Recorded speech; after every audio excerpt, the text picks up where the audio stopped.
Hi, everyone. This is Jason Biak of Wall Street for Main Street. Welcome back to another Wall Street for Main Street podcast interview. Today's special guest is a returning guest. I always enjoy my discussions with him. He's a former hedge fund manager for many years.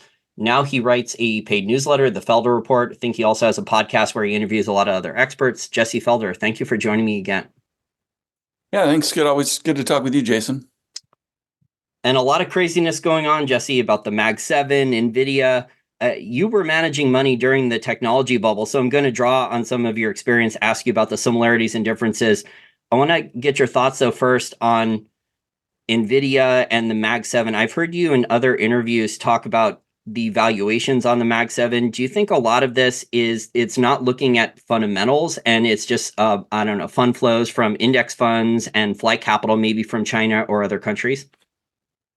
It's all of those things combined. I think there's definitely a speculative euphoria of just hot money that's pouring into these stocks. So you can see that in, options activity. I mean, massive amount of call options being bought on these names, which creates a gamma squeeze and pushes them higher. But at the same time, as you point out, there's a lot of money that's flowing just into passive vehicles. And so the net inflows mean that more money gets allocated to these bigger stocks. And so, that is a dynamic that's going on as well. But I think something that is maybe underappreciated is the fact that foreigners have also been piling into the US markets, and typically in a passive way. And if it's not a passive way, they're buying, technology sector ETFs, which is definitely not passive. But if you look at, like my friends at Top Down Charts put out recently, the foreign holdings of U.S. financial assets, their allocation to equities is about as high as it's ever been. The only time it's come close is this period that you mentioned, 1999, 2000, top of the dot-com mania, was the last time foreign investors were so overexposed to U.S. assets. And specifically, one area that I find interesting is you see, Chinese investors desperate to get out of their home equity market and into these, AI names here in the U.S. market. Bloomberg put out a story recently showing that for these funds that are available to Chinese investors, they're typically like closed-end type of funds that trade at a discount or premium to their net asset value. And a lot of times they're paying a 30-40% premium to net asset value in order to own these stocks, which are already extremely overvalued. So, there you can point to all kinds of signs of a mania in the U.S. stock market, and I think that's just one of many. So this is not active management. These are not value investors. They're not trying to buy low, sell high. They're not going in and saying these are the most undervalued technology companies selling at low price to earnings ratio or discounted free cash flow or good dividend yields. They're not doing that. You're saying that it's like flight capital, like panicking and leaving China saying we're going to pay a 30% premium, you said, to get their capital out of China and into these overvalued tech stocks. And then it goes into a market cap weighted fund? Yeah, that's part of it. But as I said, I think the other part of it is you do actually have a real speculative mania that was centered on these Mag 7 stocks, which trade at 50, literally as a group. And you aggregate their market caps and you aggregate their free cash flow. They trade 50 times free cash flow, which is astounding. As Torsten Slok pointed out from Apollo, the top 10 S&P 500 names are more expensive today than they were 20 years ago at the peak of the dot-com mania. So, that doesn't happen just by passive investing. I think passive investing has been this underlying trend where more and more money's gone passive, and it's kind of exacerbated the valuation disparities in the market, making the bigger stocks more expensive. And but at the same time, you have absolute FOMO on the part of investors who are chasing, stocks like AMD and Supermicrocomputer and not to mention Nvidia. Oh, yeah, I agree. There's a lot of anecdotal evidence. I mean, I've had people that friends that I didn't even know like the stock market, and they reached out to me after 5 or 10 years of not speaking, telling me they're trading stock options on QQQ and SPY and Nvidia and all the easy profits they're making. I was like, I didn't even know you liked the stock market. And then we're seeing the actual data here with the hedge funds. The hedge funds are leveraged up to the hilt on margin. And then the searches for retail investors for call option buying. I mean, the searches are up hundreds of percent. Yeah, and all those are just signs of a very clear speculative mania in the stock market that is in addition to these price insensitive buyers that you typically I think that's the term I would most frequently use for passive investors, right? They're not, as you say, doing any work in terms of is this an attractive price to buy out. They're just money that's just flowing in there regardless of price, and so it's insensitive in that regard, and so it can really exacerbate valuations just on its own. But I think it's important to point out that that's not the only dynamic here. There's also this speculative euphoria that is running rampant in certain sections of the market. And there's also share buybacks. So the large cap tech companies are also fueling the stock price going up with share buybacks, but then they're also doing net insider selling from some of the companies like Jeff Bezos, Mark Zuckerberg, Bill Gates. Jamie Dimon's not in a large cap tech company, but I think he sees some of the warning signals at JP Morgan. What are the similarities and differences between what's happening now with some of these tech stocks and the technology bubble that you were actively managing money in the late 90s and 2000 before it popped? Well, I think that the buybacks are a big difference, right? And honestly, these Magnificent Seven companies that are the focus of this mania are very, very profitable. I think that's one of probably the biggest difference today is profit margins are so elevated today, and they weren't back then.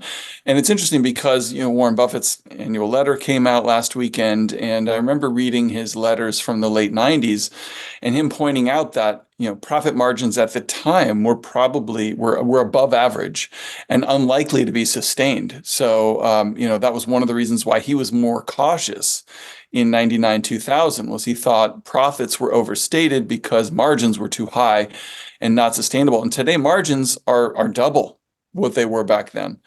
And so that makes stocks look less expensive than they really are. So one thing that I think investors don't necessarily appreciate is that, what has driven profit margins to the extremes that they are today. It's the lowest tax rates we've ever seen on corporations. It's being able to offshore labor and reduce your labor costs. And it was the low, interest rates falling for decades. Now, all of those trends are in reverse, and corporate taxes are not going to get any lower tax rates, right? If the Trump's tax cuts expire, which I think is fairly likely, then corporate tax rates are going back up. You see a reshoring of labor, which is a trend that would be bad for the corporate profitability. And so in interest rates clearly hit a bottom, I think, in 2020, a generational bottom. And so cost of debt and all these things is going higher. So if you're just looking at price earnings ratios today and saying, well, maybe the stocks aren't crazy overvalued, you're assuming that profit margins are going to stay at this level, record levels, indefinitely into the future. And I think that's a mistake. Buffett thought they were too high in 2000, and they're double that level today. And now all the trends that have supported extreme profit margins are trending in the other direction. So I think that's really the biggest difference, is that corporate profitability is probably near a generational peak, very similar to kind of the inverse of the generational low in interest rates that we've seen in the last few years. Are the share buybacks now, are they still using debt, or are they using free cash flow? Because those buybacks are reducing the share count, and that's how the companies, for the share compensation, but also how they beat the earnings per share targets to say that the stock is still undervalued. Yeah, I mean, that's a great point. That was one of the things that really helped the stock market, over the last 20 years, was interest rates kept coming down and getting so low that it was kind of a no-brainer for these CFOs to say, hey, let's go borrow. Apple's maybe a really good example of this. Let's go borrow at 2-3% and use those funds to buy back stock. The math for that has changed, with equity valuations as high as they've ever been, and the cost of debt going back to kind of a more normalized level. Bloomberg put out a piece recently that suggested, or that pointed out, that it's actually cheaper for companies to issue equity today than to raise new debt. Now, that's a dynamic that we haven't seen for a long time. And it suggests that equity supply is probably going to go up. And we saw in the last couple of weeks, all of these, AI-focused high-tech stocks, super microcomputers, one I mentioned, they're issuing massive, convertible bonds right now, right? Which, they can issue these at a 0% yield because investors are so excited about the convertibility feature. But they shouldn't be, right? Because if all those bonds are converted, the equity supply goes up dramatically. Everybody is diluted, and it's not a good thing for longer term shareholders. So, I think that this trend of kind of swapping equity for debt on the balance sheet is now going into reverse, and companies are realizing, if we need capital, it makes a lot more sense to sell equity than to take on new debt. Well, those are only the profitable companies that can sell equity, right? Because the Silicon Valley unicorns, say like a WeWork and some of the other ones, those companies can't sell the equity that they used to for the last couple of decades because it was a lot easier in a zero interest rate policy environment for a WeWork or some of these other companies that had revenue only business models and came up with their own metrics. So they could easily raise capital. But when the Fed started raising rates, I mean, that capital, it was not available.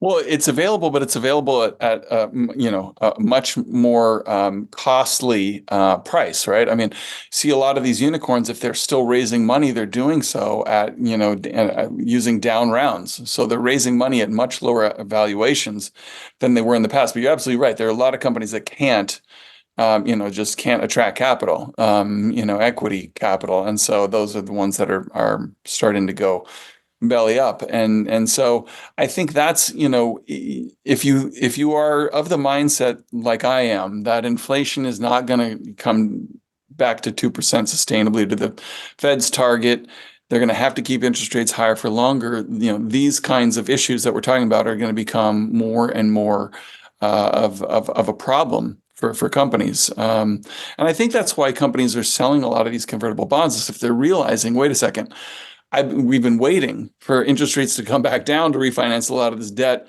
What if they don't come back down, right? What if interest rates don't come back down because inflation remains elevated? Right now with like I said, that kind of the speculative demand for equity right now, they can issue convertible bonds at a zero yield in the case of SMCI. That's an opportunity for them, but it's not an opportunity for most. And the longer interest rates stay higher, the more we're going to see kind of financial distress become an issue. So about the last technology bubble, was there more market breadth? So was there more no profits, revenue only companies? The market breadth was larger during the last technology bubble. Do you think that this bubble is more concentrated then? Yeah, I absolutely do. I think no, in different respects, right? I mean, a lot of people don't necessarily remember, or if they weren't around at the time, it's difficult to see. And my friend Eric Cinnamon wrote a piece about this recently, was that it wasn't just tech stocks back in the dot-com mania. Any high quality company was trading at an extreme valuation. Coca-Cola was a good example. GE was another one where they traded at the highest valuations, really since kind of the Nifty 50 era that they traded at. So it wasn't just tech stocks. There was a broad overvaluation, and especially in companies that you would call, high quality companies that have a strong brand and predictable earnings. The valuations on those things went to extreme levels. And I think Buffett has talked about this after that time period, that he couldn't believe kind of the valuation that a stock like Coca-Cola traded to, but because he is a long-term investor, he wasn't going to sell it and try and buy it back lower. But a lot of those stocks went nowhere for a decade. I mean, we had that lost decade for the stock market where you didn't break even on the S&P 500 for over 10 years. And I think we're seeing something really similar today where, yes, everybody's looking at the Nvidias, AMDs and things and saying, oh my gosh, AI and, and Meta and Alphabet lately. Oh my gosh, AI is amazing, and they're chasing those stocks. But I think maybe what they don't necessarily appreciate is that there's a whole host of high quality stocks that also at the same time are dramatically overvalued. I mean, if you look at just the earnings yield on the S&P 500 and relative to where real interest rates are, yield on like a 30-year TIPS or something like that, the whole entire S&P 500 is dramatically overvalued relative to where interest rates say it should be. And that's just simply a function of investors chasing not just these AI names, but really kind of piling into high quality names generally. Do you think also that the difference between 25 years ago and now is that there's just way more central bank liquidity, way more currency, central bank balance sheets? I mean, there's a lot of sovereign wealth funds from the Swiss National Bank and other central banks that have been created, and they buy a lot of stock. Some of these index funds, Jesse, don't they own 40 or 50% of the share count of some of these companies? I mean, I don't think, was that even possible back when you started managing money in the tech bubble? Did some of these index funds, were they that large? Did they own 30, 40, 50% of the shares of a company? No, I mean, passive was tiny. In the 90s, passive was really not even discussed, right? It was some goofballs at Vanguard buying the index, and that was about it.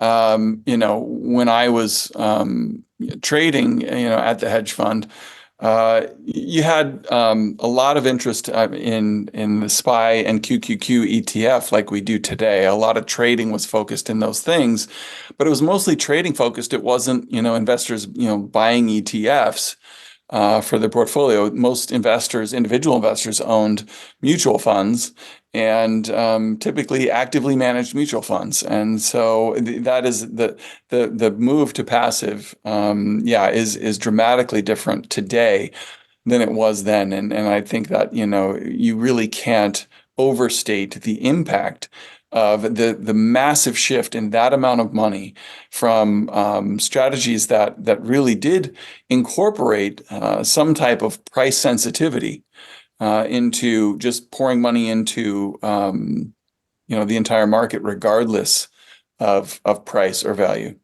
Well, I think exchange traded funds overall are good, and not all of them are going to work. But like these index funds and exchange traded funds in a free market, that's good for retail investors, because a lot of those mutual funds, I mean, they were high fees, they were underperforming their benchmark and index. So overall, I think it was good. But now it appears that like these index funds and the passive investing flows, they've broken things. I mean, David Einhorn in the last couple of weeks, he gave a long interview. We've had Mike Green talk about this as well. Sounds like these passive flows and in all the central bank liquidity, they're just creating insane distortions with the company valuations and market cap weighting index funds. Well, I've written about this in the past few years. The popularity of passive investing has undermined its most fundamental foundations, right? Passive investing was based on the idea that let's just buy the market because we don't know what's cheap, what's expensive, whatever, but we're going to use the wisdom of the market, right? We're going to piggyback on the wisdom of the market, right? There's so many investors in the markets that are buying and selling based on their idea of value, that markets are efficient in terms of accurately valuing companies in the marketplace.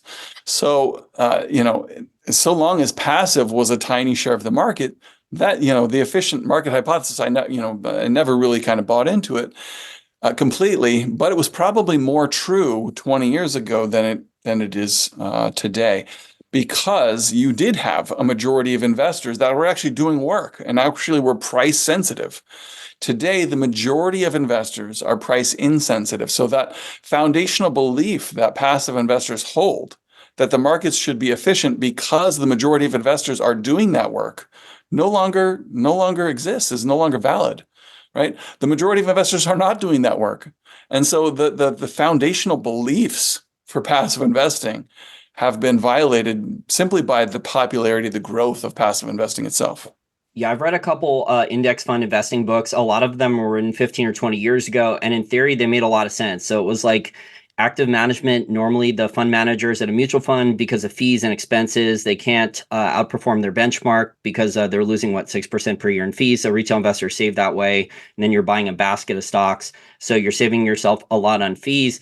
But now, like these index funds, they're just too big. They're market cap weighted. I mean, when people's retirement account savings go into these funds, it just keeps going into the Mag 7 now. So it's not asset rotation. It's not doing stuff like what Stanley Druckenmiller is doing, buy low, sell high, where Stanley Druckenmiller, I think he was involved in Nvidia a couple of years ago. Now he's profit taking on Nvidia because this is what a smart hedge fund manager, active manager like yourself would do, is they're going to take profits off the table. They're going to say, hey, wait a second, the retail investors are going bonkers on this. I'm taking money off the table here, and I'm going to look to buy low, sell high in other asset classes, other companies. Yeah, absolutely. And I'm glad you brought up other asset classes, because that's one thing we haven't talked about yet, which is when people think of passive investing, they still think about putting 100% of their money into the US stock market, which is, is not passive in any respect, right? That's not diversified at all, right? There's overseas equities, there's fixed income, there's all types of, there's real assets, right? And real assets, out of all of them, I'm talking about, commodities and tips and precious metals and things, are probably the least talked about when you discuss kind of what true diversification looks like. And it's very interesting to point out that, Stan Druckenmiller, what is he doing with his portfolio over the last several months? It's selling down technology and buying gold miners. This is the most successful hedge fund manager, of all time.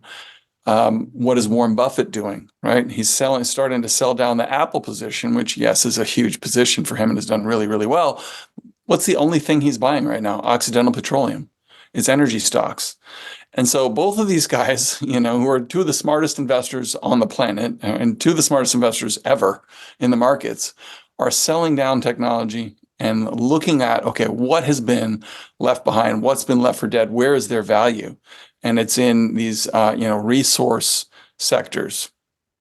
Do you think it's all this fund flow, flight capital, not just from China, but European Union and elsewhere? Because I'm looking at the amount of market cap weighting that the Mag 7 now is the second largest stock market on the planet. So if you're just going to weigh the Mag 7 separately, second largest stock market on the planet. And I think in the global stock market index, I think US stocks account for 70% of the weighting now. I mean, it has to be at a record level. Yeah, I mean, it is. If you look back, historically, the U.S. stock market has been the biggest weighting for most of the time. But, it's very similar to that, like I mentioned at the outset, that foreign holdings of U.S. financial assets and the allocation to equity specifically, it's a very rare, it's really only once in the last century that we've seen foreign investors own so much U.S. equities. It's the same thing. It's really only in the last, there's another chart that I've seen that shows that it's not since the peak in 1929, before the great crash, that we've seen such concentration in the U.S. stock market as we see today. So yeah, these are historic things that we're talking about, and that they're not likely to persist, for a prolonged period of time. Let me add to your points there. Prior to the October 1929 crash, I think for 12 months, there was a ton of flight capital that came into the United States too in the technology stocks of the day. So there was a lot of those other countries were already in recession or depression. Tons of flight capital came here. The retail investor leveraged up with margin. There was no online trading or Robinhood or stock options for the retail investor, but they were leveraging up on margin. I mean, I see a lot of similarities between then and now.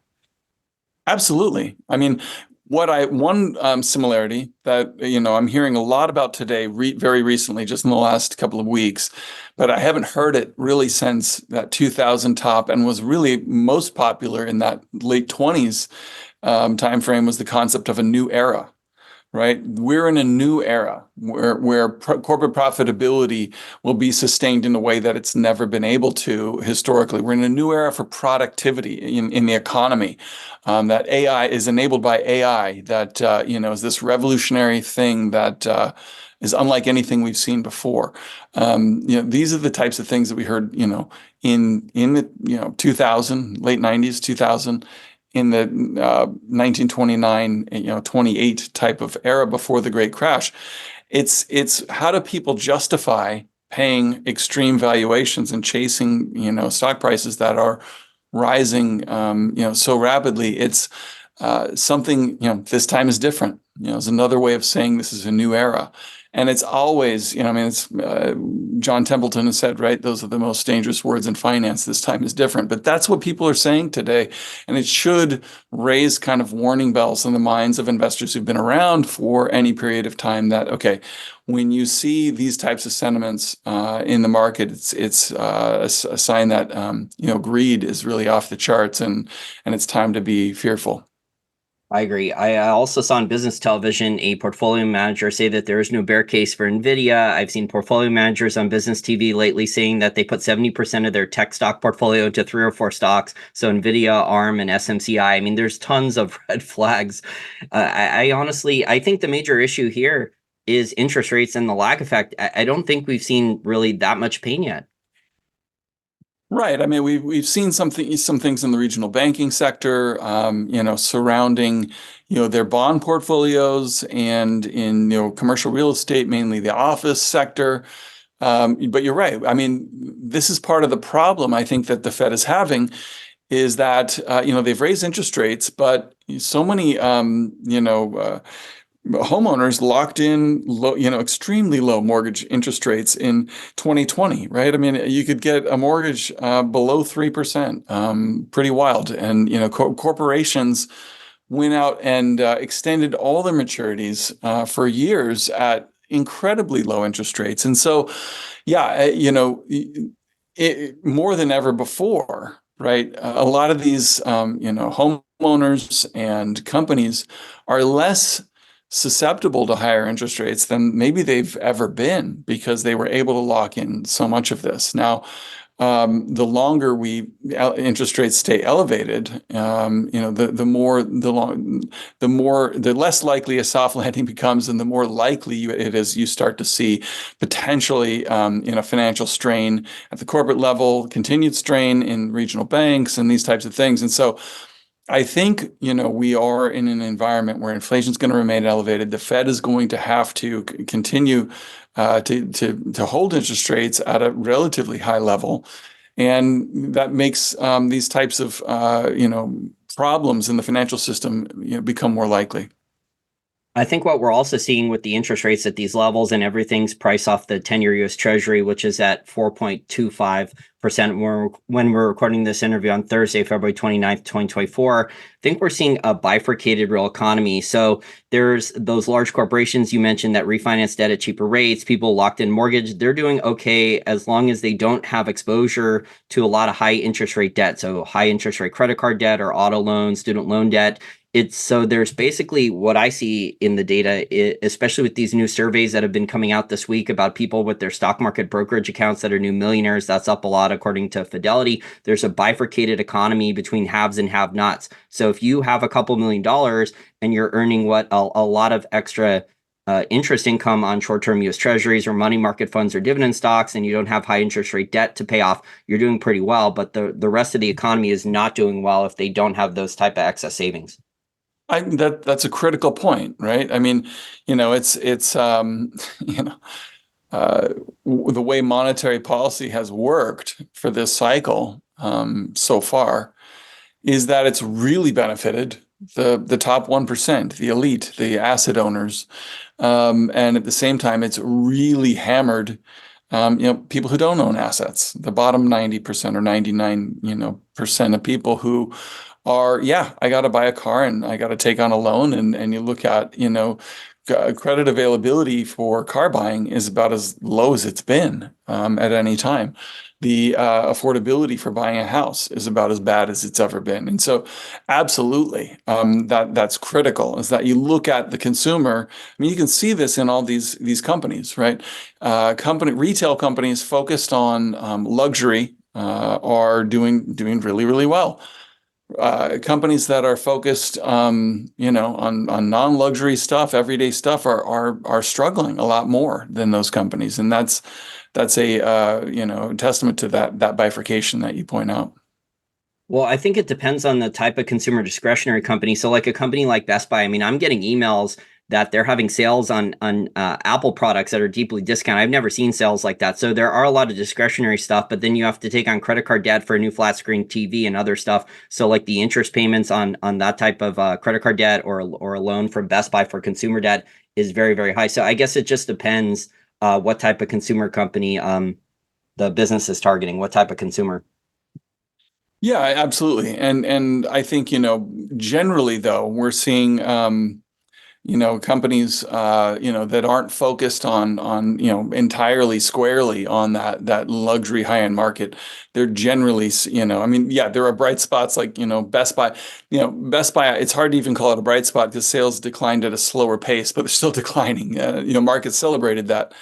But you're right. I mean, it's even Apple is starting to, I think, have difficulty with demand, and I think most people would think that they're more geared towards that high end market. That if you are, you want to save some money on a phone, you're not going to generally buy, an Apple phone, and you're certainly not going to buy, their virtual reality headset at $3,500. So, the fact that Apple's starting to struggle, I think maybe points out that demand is that waning demand that we're seeing in at the consumer level is potentially growing. I think at all levels of society, Jesse, interest payments on the debt, whether that's a record amount of credit card debt, interest payments on the national debt, corporate debt that has to be refinanced soon. I mean, all that eventually those lag effects are going to start to pile up soon, don't you think? I think that, yes, absolutely, right? I mean, monetary policy works with the lag, and all that means is you raise interest rates, and it takes time for those effects to work through the system, right? And I think that that's where we're at. Is we've seen rapid hike in interest rates. I think one thing that is different about this cycle, though, is the massive fiscal deficit, which is potentially propping up nominal GDP growth in a way that we haven't seen in previous cycles, right? And I think one thing people don't necessarily maybe appreciate either is that with interest on the debt surpassing defense spending relatively soon, right? It's growing so rapidly. How does the government pay that interest? Well, they sell more debt.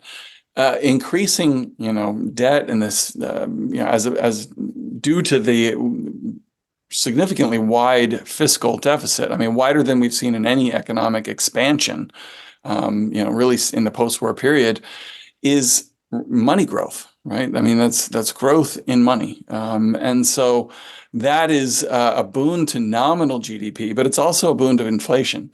And so I think that, that's what is a dynamic in the economy right now that a lot of people don't necessarily appreciate, is that, yes, we are going to see the lagged effects of higher interest rates, monetary policy kick in, but at the same time, we might not see nominal GDP growth go down in the way that people expect in a recession. It might just be that inflation comes back at the same time as nominal GDP growth decelerates. And so you get negative real GDP growth as a function of those kind of dynamics. But underlying nominal growth remains relatively elevated compared to the pre-pandemic period. And that's different than, people think back to the recession during the Great Recession, or even during the dot-com bust. It's something we really haven't seen since the 1970s. Yeah, I agree. That government spending, all those budget deficits and the transfer payments, the infrastructure bill, the spending from Inflation Reduction Act, all these other welfare payments at the state level and stuff like that, healthcare insurance payments that the government's subsidizing, all these things I would say are preventing deflation. So I would say they are inflationary. I know there's a lot of PhD economists that don't think they're inflationary. I think they are inflationary. Especially because there's more debt, and now the interest payments on the debt, and we know what governments historically, I do not think that they're going to allow deflation. Yeah, I mean, I don't think that, right. I mean, yeah, with the debt, they can't really afford it. But I think that the way you're going to really rein in inflation now is not through monetary policy, it's through fiscal policy. And so how do you do that? Well, you got to raise taxes or reduce spending, and probably some combination of both. And when I say reduce spending, I mean, addressing entitlements. And so there's literally zero stomach in Washington for either raising taxes or reducing entitlements. And so that means the fiscal trajectory is just set. And we're going to see these widening deficits kind of indefinitely into the future. That's not deflationary by any stretch of the imagination.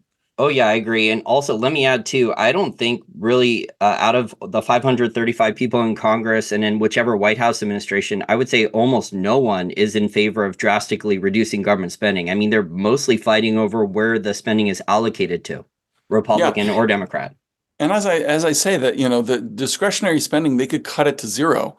And it's not going to really make any difference until look at defense, interest on the debt, and entitlements are like the main, by far the most important things in, the spending side of the ledger.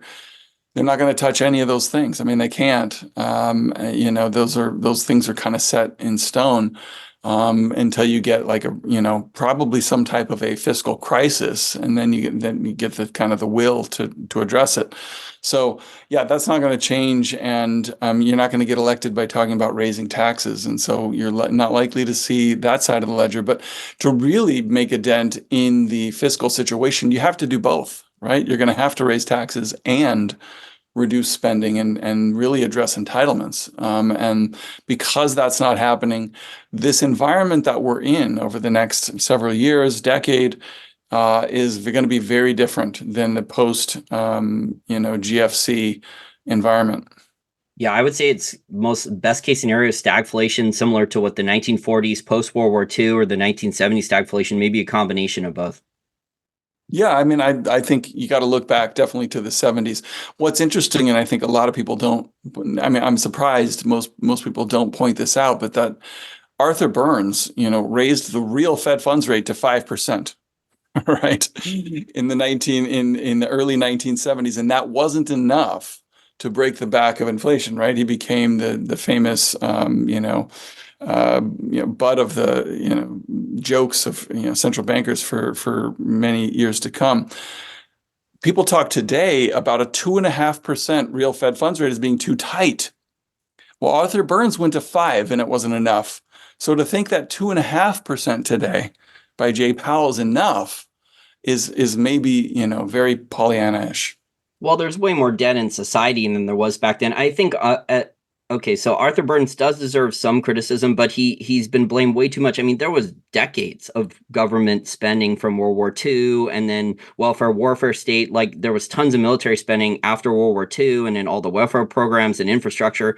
And that's what for decades led up to all the inflation in the 1970s stagflation with the Austrian theory of the business cycle. So Arthur Burns gets blamed for that. But I mean, like DC was spending like crazy for decades prior to Arthur Burns.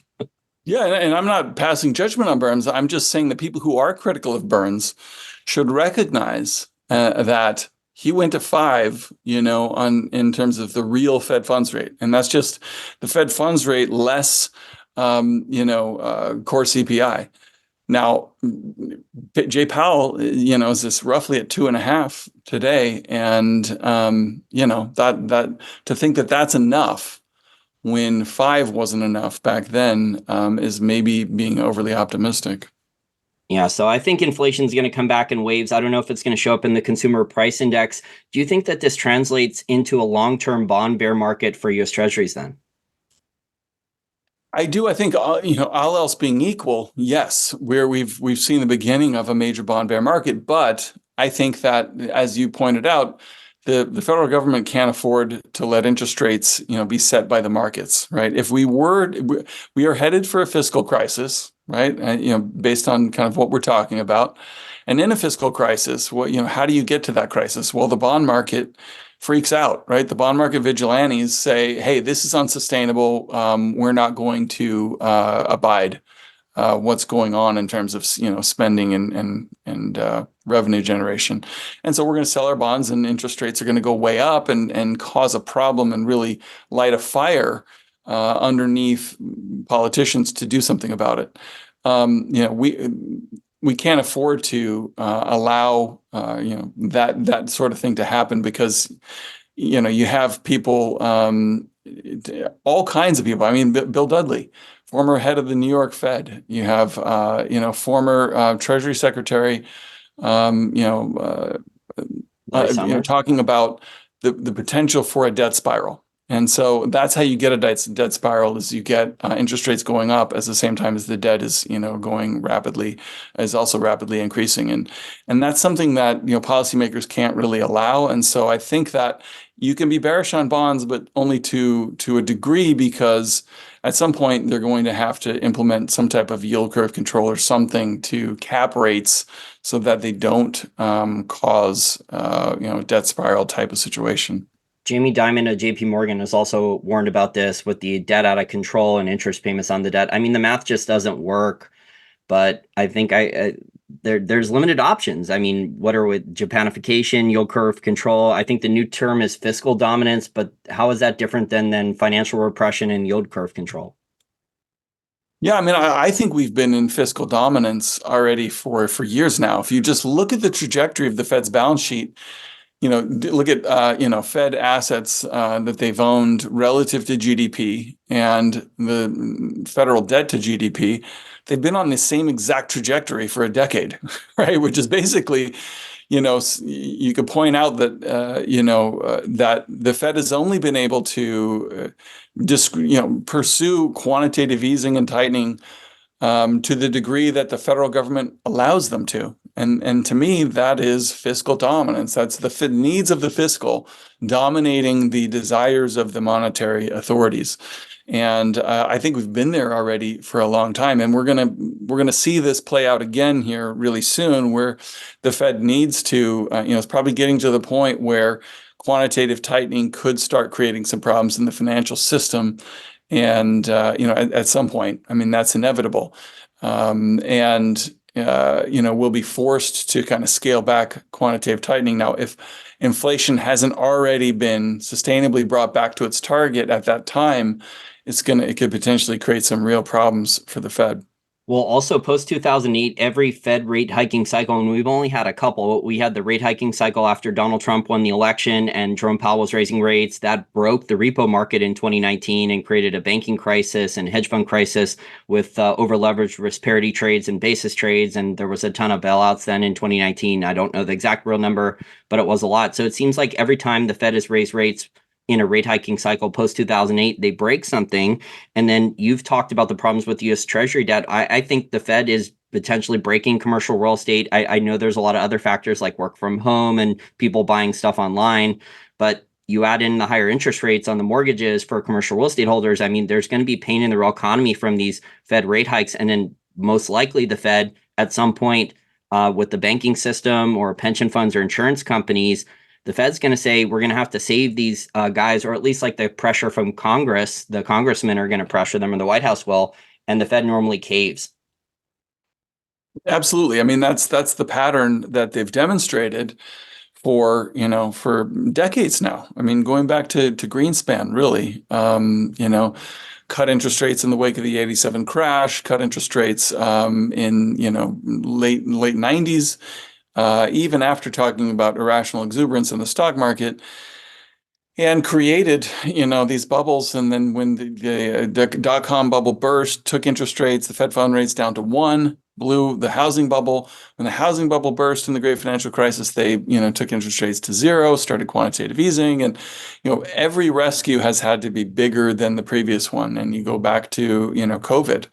And, during the COVID crash and the worries over the economy there, they expanded the balance sheet by, $4 or $5 trillion in a very short period of time, which is astounding. And so they've done a very good job of training investors and markets as to how they operate. And it's going to be, we'll tighten monetary policy only to a certain point. And at that point that it becomes problematic for the economy, for the financial system, we're going to ride to the rescue and go bigger than the last time. Well, the main problem, Jesse, I see is the math problem. If the Fed does allow deflation, bankruptcies, asset price deflation, the normal free market forces, bankruptcies, debt deflation, asset prices falling, you have a collapse in the tax receipts, whether that's tax receipts for like consumer spending at shopping or restaurants like sales tax, or property taxes at the state and local level, and then capital gains taxes. So I would say it's basically turned into national security policy. Now, I know Luke Gromen has argued this for years now,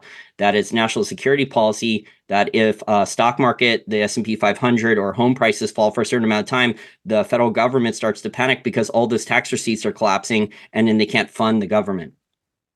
Yeah, I mean, to think that we already have a deficit to GDP of, 7% or something right now. Like, what if we do go in recession? What if we do tax receipts go down? So if you do go into recession, I mean, what is that deficit going to do? And what does that mean for the treasury market? Right? We had part of the reasons we had the problems in the treasury market during COVID was people thought, and bond investors thought, oh no, everybody's going to be out of work, tax receipts are going to go in the toilet, and the deficit's going to blow out. And it's already a problem. And so that's why the Fed had to come in and print, $4 trillion and $5 trillion buy bonds to support the bond market. So you're absolutely right that it is a major concern if the deficit is already this wide and it blows out during a recession. And during the next recession, we're going to see, I mean, that's where you could probably have this fiscal crisis, right? It would seem to me that is almost inevitable. Because what it means is, when the deficit blows up that far, the treasury supply is going to go through the roof, right? It means that they have a lot less revenue coming in. They still have to fund the government. How do they do that? They need to sell more debt. And selling more debt, ramping up the supply of treasuries from an already massive level is just, I mean, where does the demand come from? It has to come from the Fed. Well, Jesse, the scary part is the Fed's not just buying U.S. Treasuries. The Fed has changed the laws. They got the laws changed in D.C. So the Fed was buying, I think, in 2020, municipal bonds to bail out state and local governments because there was a funding gap, too, during the pandemic because the economy was basically shut down and temporarily asset prices fell and the consumer wasn't spending at certain levels for a while. But then also the Fed started buying corporate debt, too. They didn't buy a lot, but they said they were going to. And the market started to rally when the Fed said they were going to start buying corporate bonds. So they didn't actually have to buy a lot, but they just put the press releases out and set up the liquidity programs too. So this is worrisome that basically like anytime there's a problem, they'll just start changing the laws and deciding of new assets to buy to prevent, any kind of free market forces and deflation and bankruptcies. Yeah, you would hope that, people would start, politicians would start talking about the growing influence, growing powers of the Fed, that the Fed is supposed to be beholden to Congress and, Congress making the laws and telling what the Fed what it can and can't do. But I mean, even just look at the 2% inflation target. According to the law, it's 0%. And so to set a new inflation target without an act of Congress is also not legal according to the Fed's charter. So yeah, you would hope at some point, politicians would potentially address the issue of the Fed essentially implementing not monetary policy, but implementing fiscal policy, which is really the job of Congress.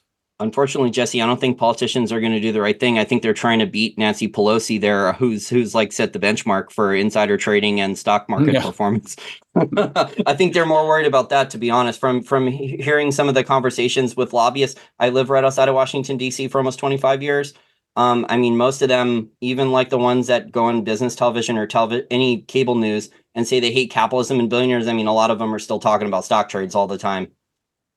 Sure. I mean, everybody has a retirement, fund, and it's in nobody's interest in the short run to, I guess, take the powers away from the Fed, legislate away the Fed put. But, at some point, there's going to be consequences. And I think we're starting to see the consequences. I think inflation is really the most obvious consequence of this extreme discretionary monetary intervention. And so, at some point, it's going to be a combination of needing to address the fiscal imbalances, but also the overly aggressive monetary policy of the past few decades in order to address it. I think we are at that point now. Like I kind of mentioned before, it's very problematic for the Fed to backtrack on quantitative tightening at the same time as inflation is still a problem. And so I do think the Fed's hands are tied in some respects. So long as inflation remains elevated, it's going to be very difficult for them to go back to this interventionist policy that we've seen for several decades. And at some point, inflation could become a big enough problem that we start hearing talk about wholesale reform of the Fed and monetary policy. But we're clearly not there yet. So you mentioned that, in your opinion, inflation is going to be a problem going forward. Now, in 2023, I think only uranium and soft commodities were top performers. The rest of the commodity companies did not do well at all, despite gold prices being above 2,000 for months now. The gold miners have lagged. In your opinion, what do you think has to happen for some of these commodity companies, commodity producers, or commodity prices that are in a bear market to start to price in this inflation, that the Fed doesn't have inflation under control, that DC is not going to stop spending, that the dollar is going to be, I don't know if it's going to be devalued rapidly going further, but at least devalued over time? What do you think is going to have to change in with the fundamentals or the global macro or DC spending for commodities to maybe start to price in inflation and go from a bear market to a bull market? Well, I think what we're seeing right now in the equity market, at least, is full faith in the Fed, complete faith in the Fed and the job that it's done. And that's expressed in, let's go chase these things, equities and growth equities and things that have worked since the post GFC environment, when interest rates were ultra low and the Fed was ultra accommodative. Kind of going back to that playbook, and it's enabled by the psychology of, full faith in the Fed and that they've done enough to bring inflation back down, that we're going to get a soft landing in the economy and these types of things. And so when you have that full faith in the central bank, why do you need to buy inflation protection in things like energy stocks? Why do you need to buy inflation protection in things like precious metals? And so I think what it's going to take is a wavering faith. We're going to have to shake that faith in the Fed somehow in order to get people less interested in chasing tech stocks and more interested in inflation protection at some point again. And I think, that could come one of two ways. One, we could see inflation remain elevated. If the Fed raises rates to 5.5% and they still haven't effectively addressed the inflation problem, and that becomes clearer to markets, then people are going to begin to wonder, okay, well, what do they have to do in order to bring inflation back under control?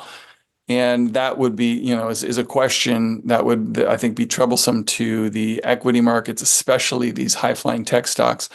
It would also, create some new demand for precious metals and energy stocks and resource-focused companies. Now, the other thing that could shake faith in the Fed, I think, is interest rates just remain elevated for a period of time.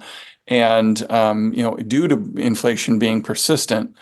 And as you point out, we start seeing the lagged effects of that, become greater and greater. So maybe the, regional banking issues become more significant. Maybe the consumer becomes under more stress. Maybe companies who are trying to refinance debt at higher interest rates, we start seeing more defaults and these types of things. Now, that's also going to obviously shake people's faith in the central bank, that maybe they haven't perfectly engineered a soft landing and something harder is on the way.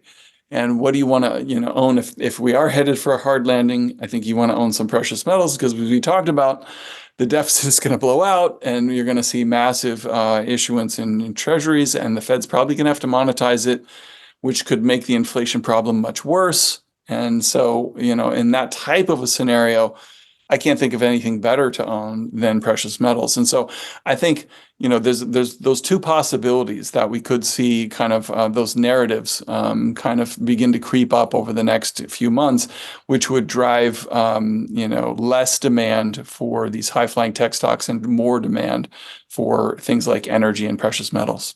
For Western investors, so people in the US, Canada, Western countries, there seems to be more interest in Bitcoin as an inflation hedge right now than gold or silver, because there's GLD ETF outflows.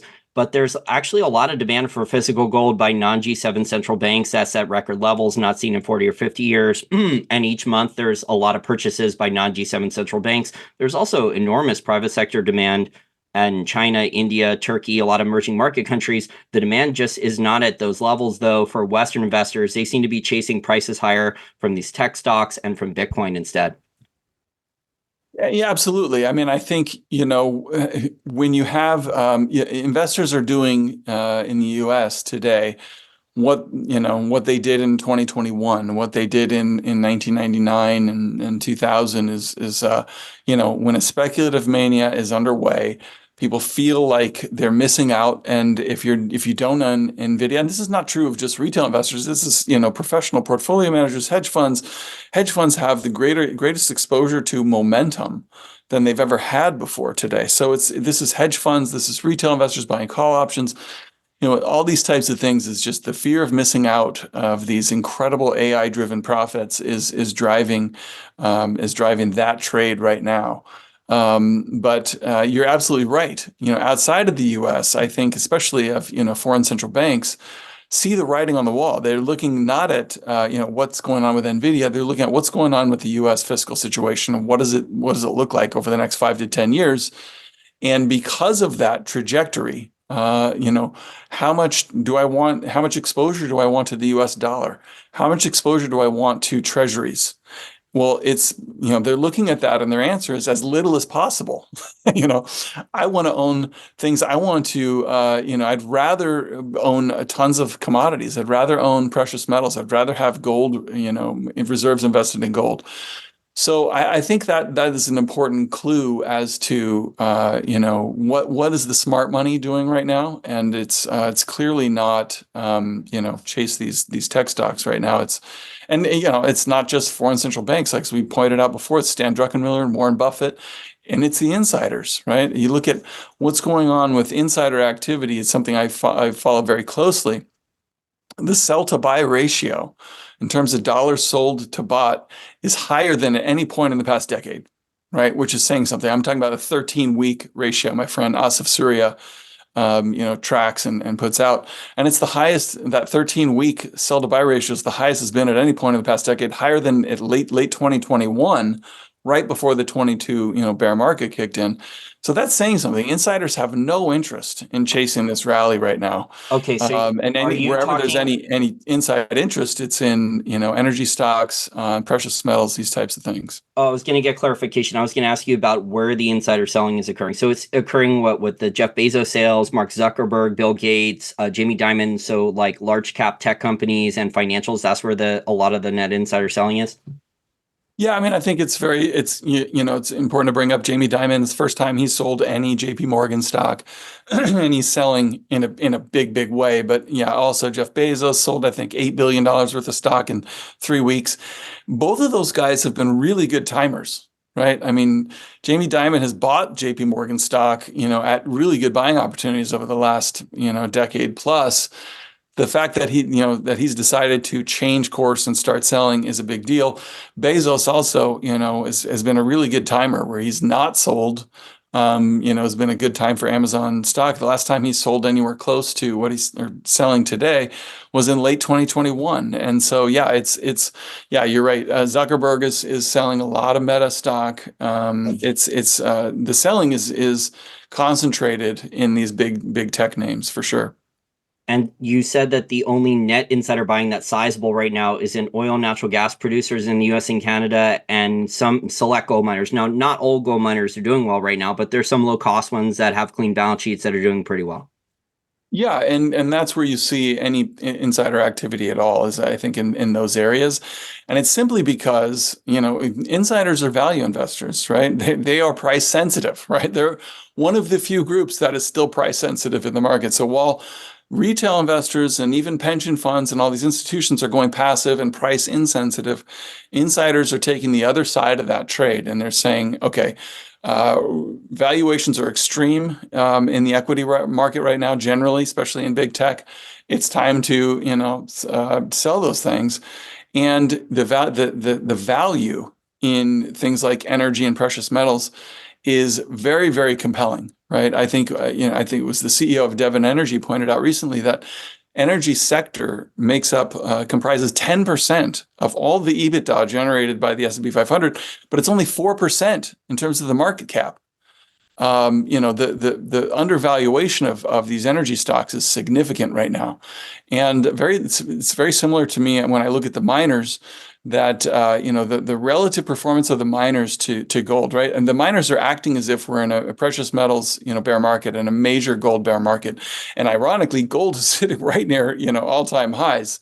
So the relative performance of the miners is the weakest it's been since 2015-16, which was the bear market low from that 2011 high. So I do think that these resource kind of segments of the market are the most hated sectors that you could look at. Sentiment is extremely poor, but that's taken valuations down to very attractive levels.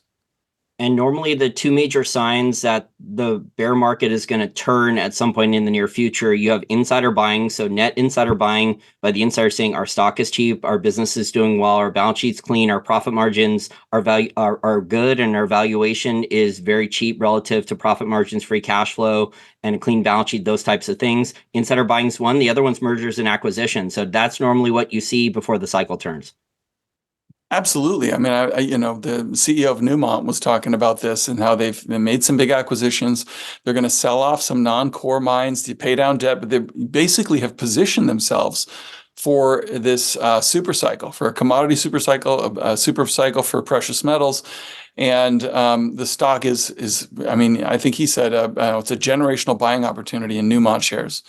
I think that's probably true of the sector generally, that they're extremely undervalued with gold price, with $2,000 gold price. If you think gold, like I do, is headed towards 3,000 over the next couple of years, then they're about as cheap as they're ever going to get.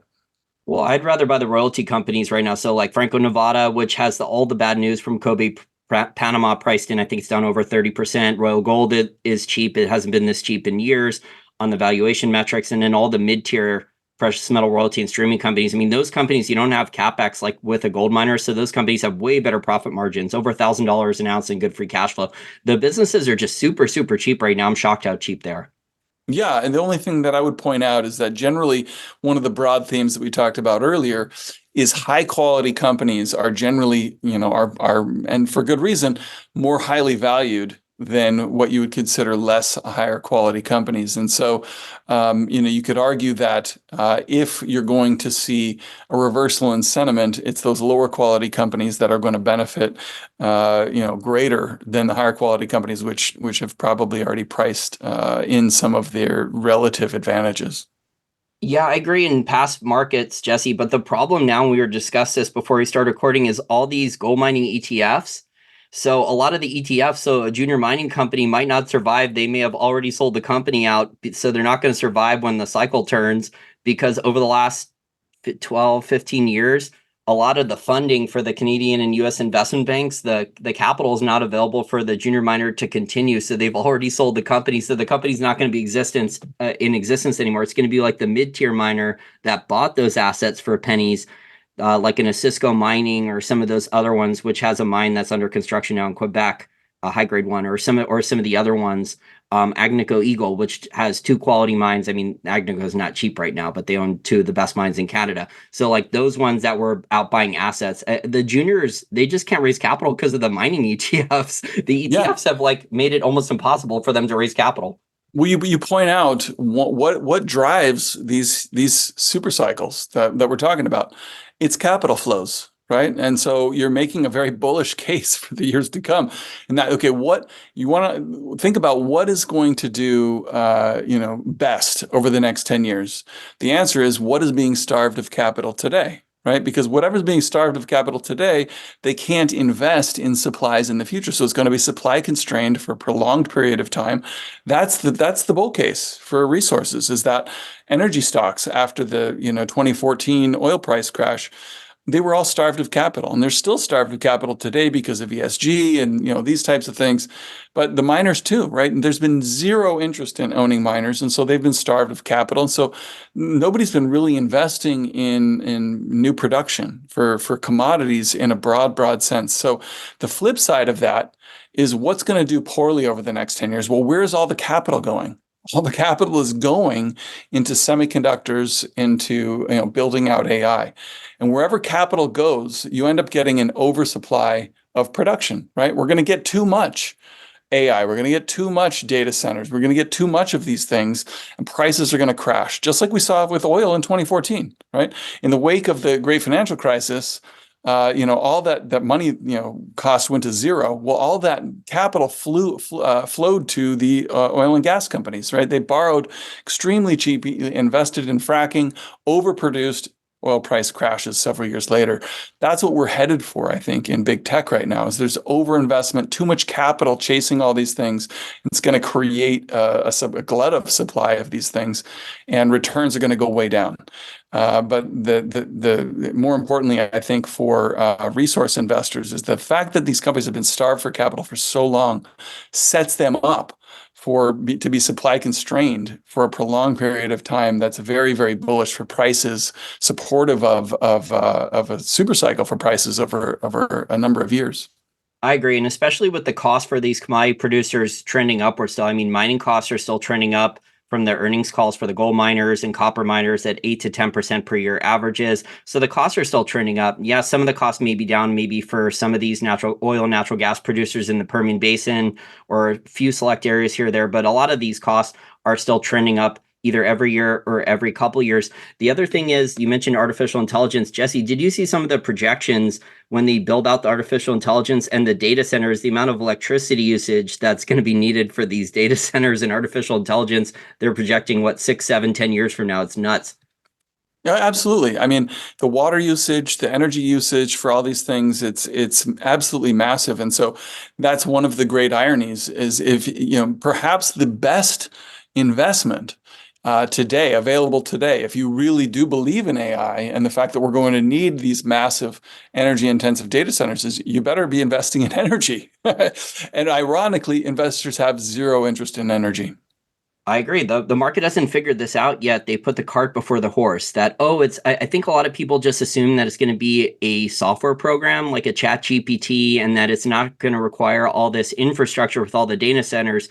Meanwhile, here in Northern Virginia, our power company, Dominion Energy, just disclosed that a couple months ago for the year 2023, 20% of our state electricity usage was solely from data centers. And they're building data centers nonstop here for all the federal government, the military, cybersecurity, all the big tech companies that are moving here. So they're planning on building either already under construction or planning in the next couple of years, just insane amounts of data centers. And the electricity usage is at 20% of state level annually. Yeah. And we're not, and in the meantime, all these companies are energy companies are starved of capital, and so that is we should be massively showering these energy companies with capital so that they have the ability to invest in the supply of energies needed over the next 10 years, and that we're not doing that means that pricing for all these types of things is going to just go through the roof. Yeah, I agree. The market just assumes that there's cheap electricity, but at a current natural gas price at $1.89, $1.85 for natural gas, it's way below production cost for a lot of. It's just not sustainable. I mean, for that many data centers, that much electricity, demand growth, we're looking at higher fossil fuel energy prices, more nuclear power investments. You need energy investments across the board in those things, not ESG, not wind, solar, biofuels, and those things. Well, I mean, yeah, the idea that, I think a lot of the thesis for starving, supporting ESG and starving a lot of energy companies is that, we're going to see peak demand, for these things, for fossil fuels.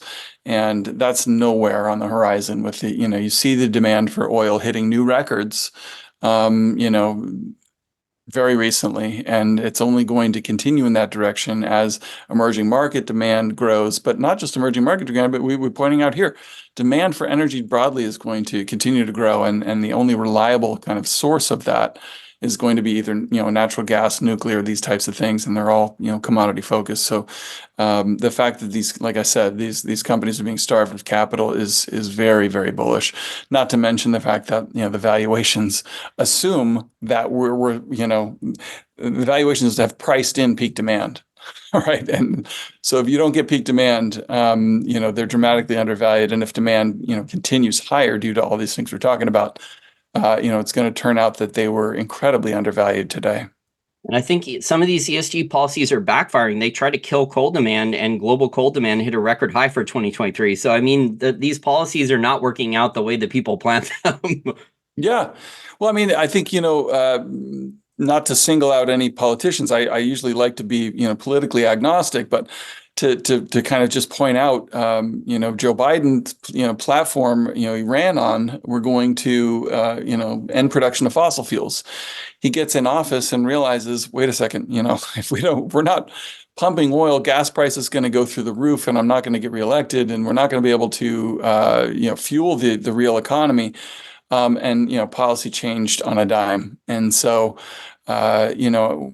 a lot of these ideas in terms of, ESG and the environment, I'm an environmentalist myself, but I think you have to be realistic that, if we want to run the real economy just as it is, we need to continue to invest in fossil fuel. And if you want to, invest in technologies like AI data centers, you better be investing massively in the infrastructure, and that's really energy and commodity related. Well, China is also exempt from a lot of those climate accords and things like that. So China is going to keep building coal-fired power plants. I think they were building 1 or 2 a week at one point, and they've been doing it for years. Right. I mean,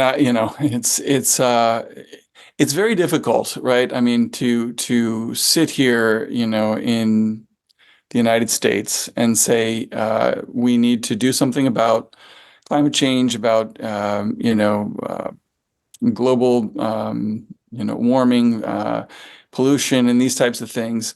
And what that means, really, what that means is India and China are not allowed to further industrialize their economies, right? And so it's very, very difficult, I think, for people to, and that's why people don't say that, but that's what that means when we say, we really want to, we need to address climate change. It means we need to, China and India need to not invest in coal and the usage of fossil fuels.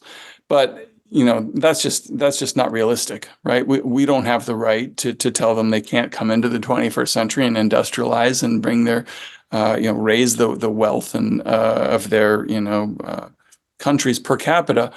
They need to be able to do that, and so and they're going to continue to do that regardless of what we may or may not decide in terms of climate change. And so that means demand for all of these energy sources is going to continue to grow. Period. Yeah, I agree. They're building coal-fired power plants in China, but they're also building nuclear power plants. India is too. So, and India was buying Russian oil and ignoring the sanctions. So, I mean, they're going to buy all those stuff, and they have exemptions. The policy decisions, a lot of them have just backfired because they allocated a lot of capital to some of these wind and solar companies, electric vehicle companies, and now these companies are either getting bailed out or going bankrupt. That money should have been invested in nuclear power plants 10, 15, 20 years ago so we could have cheap electricity now. Now it seems that things are finally switching the last, 6 to 12 months, that some of the policy makers are talking about finally investing in cheaper electricity like nuclear power. Hopefully they do what they say. Because we're going to need, I think Jesse and I have talked about this the last couple of minutes, we're going to need a lot more cheap electricity. And other than nuclear power and some of the other conventional sources like natural gas, I don't really see viable options. Yeah, I mean, a lot of the renewable stuff is terrific. But I think what we're realizing today is that it's very costly. I mean, to put in some of these new wind farms and things, it costs a great deal of money, and the return on the investment is not terrific. And the costs, just the raw material costs, continue to go up because we haven't invested in the supplies, right? We haven't invested in the supply of copper and aluminum and these things that you need. And I mean, to create and manufacture these things, you use typically using fossil fuels to manufacture them. So if you don't invest in the raw materials, right, the costs are going to go through the roof. And that's what we're seeing is that, there are a lot of these wind farms that were planned years ago, and now the cost is 50% higher. And oh, well, now it's uneconomic to pursue it. Okay, well, if we really wanted to do these things, then we need to be investing in in fossil fuels and in the commodities that it's going to take to make it happen. So I think that's what a lot of people don't necessarily appreciate is if you are extremely bullish on the green revolution, you should be very bullish on commodities and fossil fuels. Like copper and silver, rare earth elements. I mean, the average person doesn't understand this. These solar panels, these wind turbines, especially if the wind turbines are in the ocean with salt water, these things break down rapidly. They have to be replaced way sooner than the average person expects, and they're very expensive to replace. So these things are not cheap. So those are all the materials that have to be reordered, and that's copper, silver, and rare earth elements and others. It's very, very costly, and the investment's not there into the supply side. Right. Yeah. I mean, it's that's what we're realizing with the EV revolution as well, is that, you can build as many EVs as you want. People are going to buy them if they can't charge them. Right. That's a problem. Or if it's, the cost of charging it is going to become very expensive. Yeah, it's a common theme, I think, of, it's one thing to say we want this to happen. It's another thing completely to actually look at everything that needs to happen in order for that primary desire to be plausible. And so, I think the idea that we're going to be able to pursue this green revolution and transition to EVs and all these things without investing in the production of commodities and fossil fuels was, very unrealistic, naive. Yeah. Thank you. I call it putting the cart before the horse, because I mean, like, you see all these artificial intelligence. Oh, it's just a software program. Oh, it's ChatGPT. Like, they don't understand all the infrastructure that has to be put in, all the different technologies that are stacked, and the infrastructure, like the data centers. You said all the other investments, the electricity, the water. The average person doesn't understand this. They're like, oh, I have ChatGPT on my phone now. Right. Right. And they don't understand that, I mean, when you look at just the water usage of a lot of these data centers, I think I saw a study recently that showed, for every 30, 40, ChatGPT inquiries, you're using like a gallon of water or something just to power those data centers. So it's water, it's energy. I mean, it's the commodities in the sense of, a lot of the renewable technologies. I mean, the underlying, things that are needed in order to make any of this stuff happen, I've been dramatically underinvested in. And, to me, I look at it, not only are they supply constrained, and that's very, very bullish for prices going forward, but you would think the valuations, like at some point, they're going to start attracting capital that's going to shift the valuations in a very, very positive way. And I think that's what we're headed towards. But today, it's just astounding to me that these investments are so significantly undervalued relative to everything else in the world.